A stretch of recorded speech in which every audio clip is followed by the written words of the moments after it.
जितने लोग तैयारी शुरू करते हैं, मैंने देखा शुरुआत में इतना पढ़ना शुरू करते हैं, पहले दिन से 10 घंटा 15 घंटा आराम से।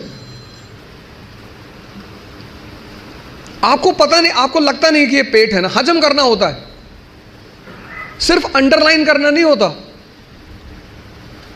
मैंने 98% स्टूडेंटों को देखा है, वो किताब को अंडरलाइन करने को पढ़ाई मानते हैं।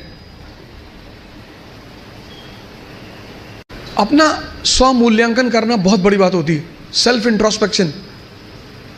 कभी कभी एहसास होता है हमें कि हम बहुत काम कर रहे हैं, कुछ होता नहीं उस वक्त। बात समझ में आ रही ना? इस क्षमता, यहां की जो डाइजेशन क्षमता है, ये दिखाई नहीं पड़ती ना, ये दिखाई पड़ता है।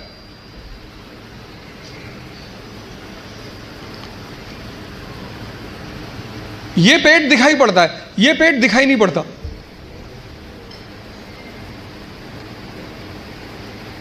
अब ये क्षमता विकसित स्ट्रांग कैसे होगी?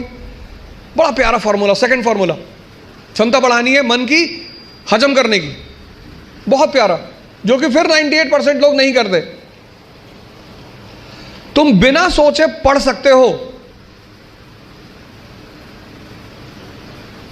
तुम बिना सोचे पढ़ सकते हो, बिना सोचे लिख नहीं सकते।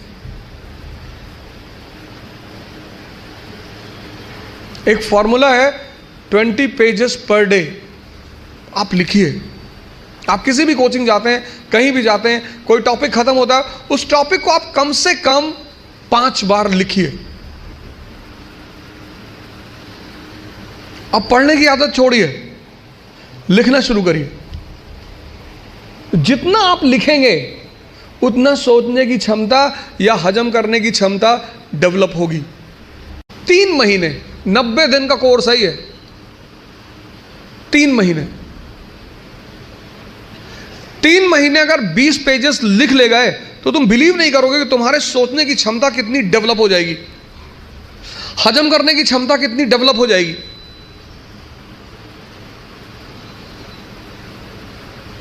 हम कोचिंग किस लिए जाते हैं? इसीलिए जाते हैं। कोचिंग और कॉलेज में बहुत फर्क है।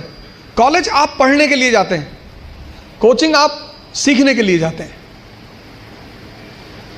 जितने लोग कोचिंग जाकर परेशान होते हैं वो लोग हैं जो कोचिंग पढ़ने के लिए गए।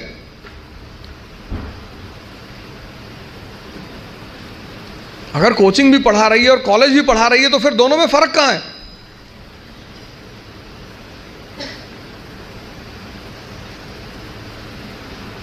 ये दूसरी चीज, अपना मूल्यांकन, अपनी ताकत को समझना कि मेरा पोटेंशियल लेवल क्या है। क्लास खत्म हुई, आप घर गए, आप जो 2.5 घंटा पढ़ा है उसको रीराइट करने की कोशिश करो।